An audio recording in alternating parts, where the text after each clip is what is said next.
Olá, pessoal do canal, estudantes, aqueles que gostam de estudar história. Hoje nós temos mais uma aula, nós vamos falar um pouco sobre os movimentos anticoloniais na América Latina e América Portuguesa, a primeira metade do século XIX. Antes de nós iniciarmos, e refletirmos sobre os principais temas e conteúdos, peço que você já se inscreva no canal, aperte o sininho para receber as futuras notificações de posteriores aulas, ok? Vamos lá então. É interessante nós pensarmos, dentro dessa temática maior, a crise do sistema colonial aqui no território brasileiro. Há uma relação entre a transição do feudalismo ao capitalismo, com os movimentos de independência, sobretudo na América Latina. Vamos pensar um caso especificamente na América Portuguesa e também na América Espanhola. O pivô da crise do sistema colonial foi o processo de industrialização, iniciado lá na Inglaterra, desmontando a lógica da política mercantilista. Os movimentos anticoloniais foram motivados por algumas características. Há motivações que explicam o rompimento das áreas coloniais com as suas respectivas metrópoles. Internamente, as colônias se desenvolveram devido à própria exploração que se faz nelas. Nasce também uma elite local própria, apesar de se subordinar aos interesses dos grupos dominantes da metrópole. Com isso, há também o desenvolvimento das colônias, que promove uma maior opressão das metrópoles sobre estas. Cresce também uma oposição entre colônia e metrópole. Paralelamente, ocorrem mudanças na própria metrópole. O antigo regime adentra a uma certa crise e nascem as revoluções burguesas, destravando as amarras que ainda impediam o sistema capitalista, através das ideias liberais. Nas primeiras tentativas de independência, temos o processo de independência hispano-americano, teve início em 1780, quando Tupac Amaru comandou uma insurreição de 60 mil indígenas contra o domínio espanhol. A rebelião só foi totalmente esmagada pelos espanhóis em 1783. Em 1804, escravos revoltaram-se contra a elite branca e proclamaram a independência do Haiti, o segundo país da América a conseguir livrar-se do domínio europeu. O primeiro foram os Estados Unidos. Um ex-escravo negro, chamado de Toussaint Louverture, foi o principal líder dos haitianos na luta pela liberdade. Em 1811, explodiu na Venezuela um movimento emancipatório, inspirado na independência norte-americana. Essa rebelião foi comandada pelo crioulo Francisco Miranda, tendo sido vitoriosa temporariamente. A Venezuela proclamou sua independência em 1811, mas em 1812, uma contraofensiva do exército espanhol derrotou os revolucionários e reestabeleceu a condição de colônia na capitania. Miranda foi preso e deportado, morrendo em uma masmorra espanhola.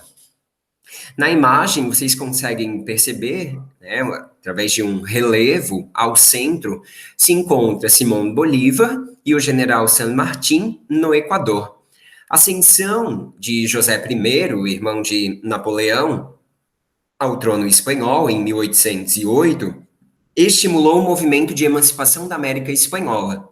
Os crioulos organizaram-se em cabildos, chamados de câmaras municipais, e constituíram juntas governativas, assumindo a administração das colônias. Com a restauração da monarquia, em 1814, no entanto, a Espanha voltou a reprimir os movimentos separatistas, derrotando-os. Com isso, há uma influência, há uma importância do iluminismo. Um grande aparato ideológico acompanhou as modificações nas metrópoles, como o iluminismo político e econômico, investindo contra o monopólio e contra o trabalho escravo. Ora, o monopólio e o escravismo eram as bases de sustentação do antigo regime. O iluminismo, então, foi um um movimento intelectual que surgiu durante o século XVIII na Europa, que defendia o uso da razão, uma luz, e contra o antigo regime, as trevas, e pregava maior liberdade econômica e política.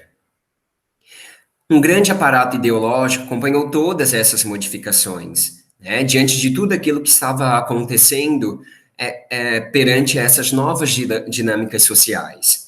Na imagem, a gente consegue perceber algumas características próprias, né, do desenvolvimento do trabalho escravista, ao mesmo tempo enfatizando as perspectivas de um cenário social. Alguns tipos de conjunturas. É preciso levar em conta a conjuntura das colônias de povoamento e de exploração.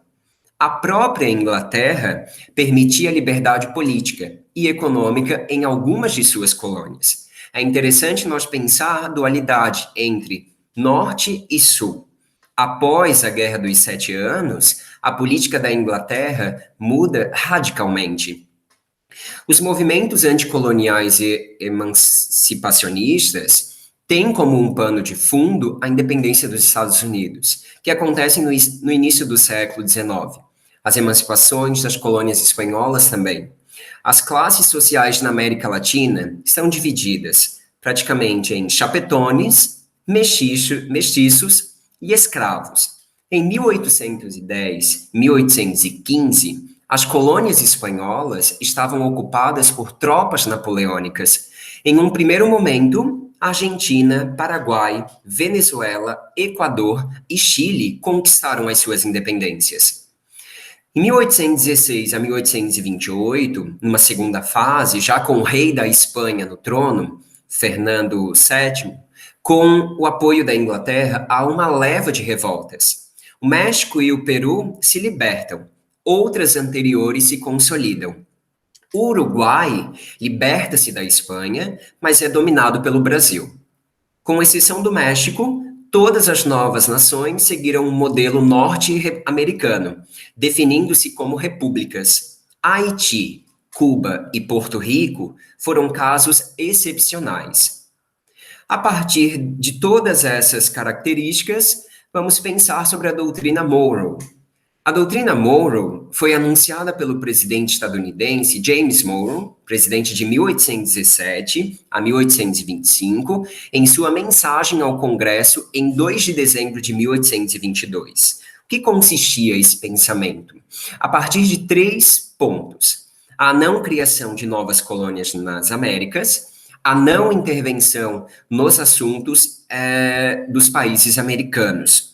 Segundo a doutrina Monroe, os continentes americanos, em virtude da condição livre e independente que adquiriram e conservam, não podem mais ser considerados no futuro como suscetíveis de colonização por nenhuma potência europeia. Algumas questões mais conceituais. A imagem traz as tropas de Bolívar e de Santander, derrotam partidários da coroa espanhola na Batalha de Boyacá. No decorrer do século XVIII, o sistema colonial implementado pelos espanhóis na América passou a sofrer importantes transformações, fruto do envolvimento metropolitano nas guerras europeias e da crise de mineração. Com isso, há um início dessa independência, a gênese. O Tratado de Utrecht, 1713, foi uma decorrência da derrota da Espanha na Guerra de Sucessão Espanhola, sendo forçada a fazer concessões à Inglaterra, garantindo-lhes a possibilidade de intervir no comércio colonial através do assiento, fornecimento anual de escravos africanos e do permisso, venda direta de manufaturados às colônias. O tratado marca o início da influência econômica britânica sobre a região e, ao mesmo tempo, o fim do monopólio espanhol sobre suas colônias na América. Algumas mudanças promovidas pela Espanha. Abolição do sistema de frotas e abolição do sistema de porto único, tanto na metrópole como nas colônias, pretendendo dinamizar o comércio, favorecendo a burguesia metropolitana e indiretamente o próprio Estado. Na América, Foi liberado o comércio intercolonial, desde que não concorresse com a Espanha, e os crioulos passaram a ter o direito de comercializar diretamente com a metrópole.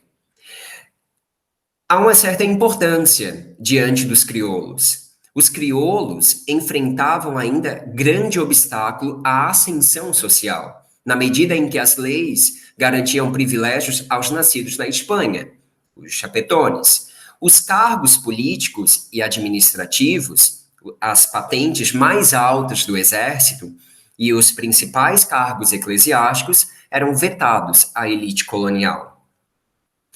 Diante de uma contextualização, soma-se à situação socioeconômica, a influência das ideias iluministas, difundidas na Europa no decorrer do século XVIII e que tiveram reflexos na América, particularmente sobre a elite colonial. O estopim, o elemento que destravou o processo de ruptura colonial, foi a invasão das tropas de Napoleão Bonaparte sobre a Espanha.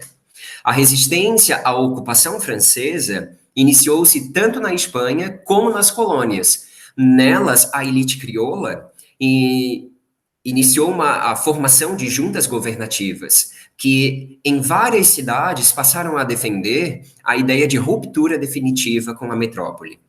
Alguns pontos em comum.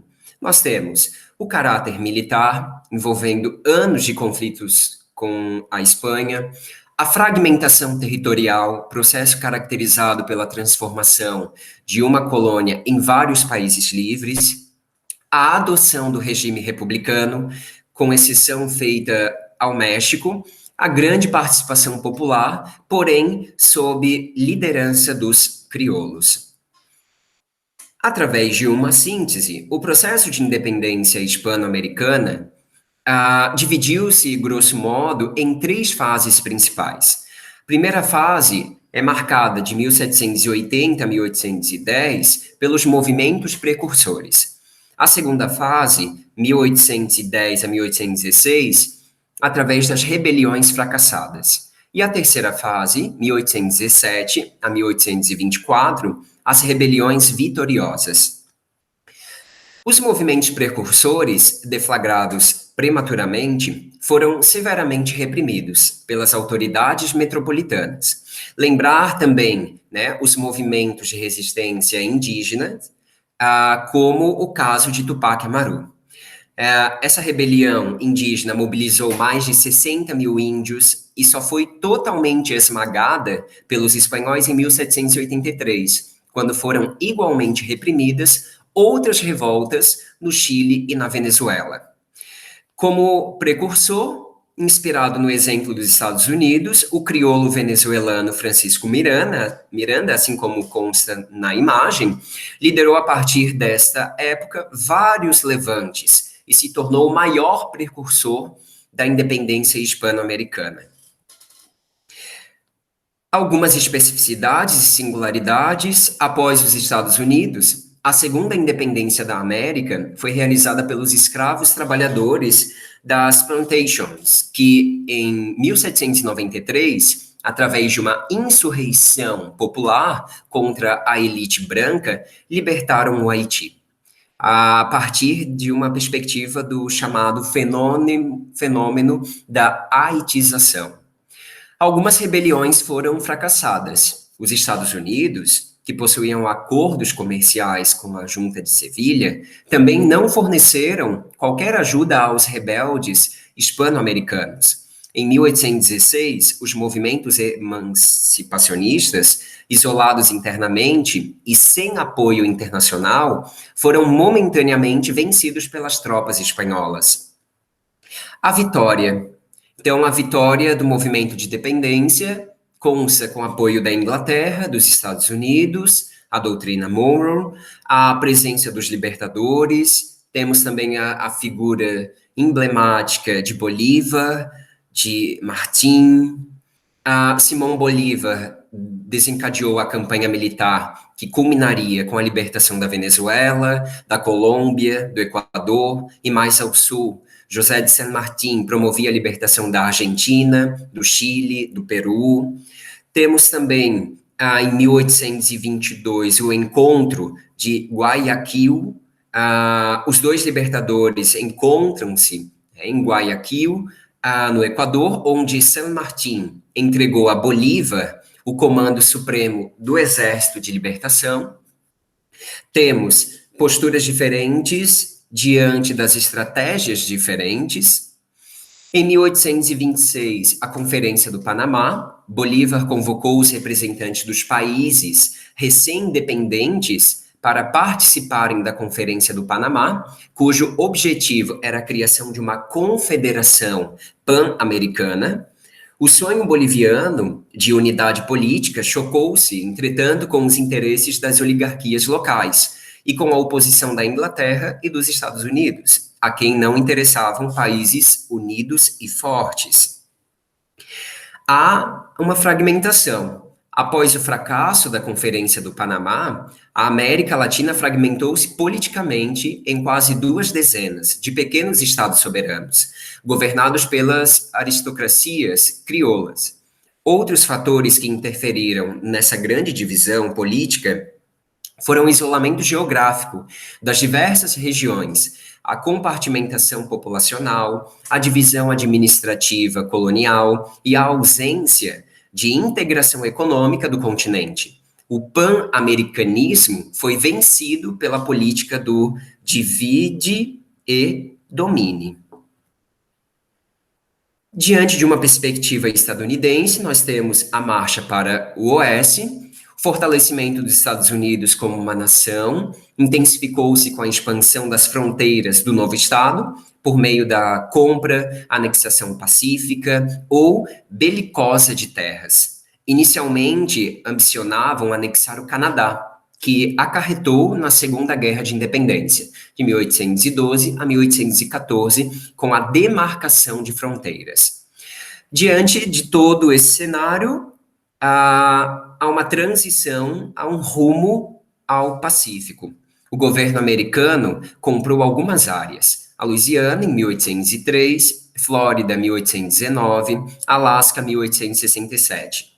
A guerra com o México, anexando os territórios do Texas, Califórnia, Novo México, Arizona, Utah e Nevada,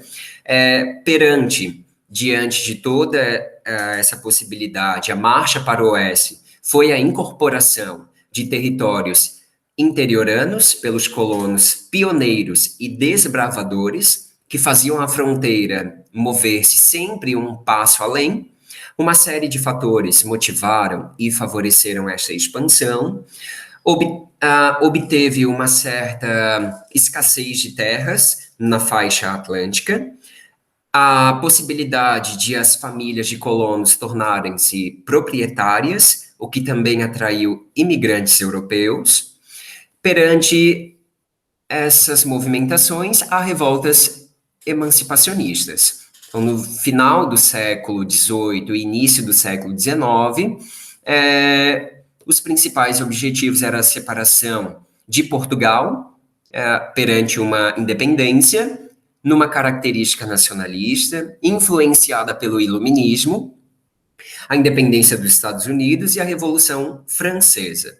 No cenário brasileiro, depois nós vamos ter especificamente aulas sobre essas revoltas emancipacionistas.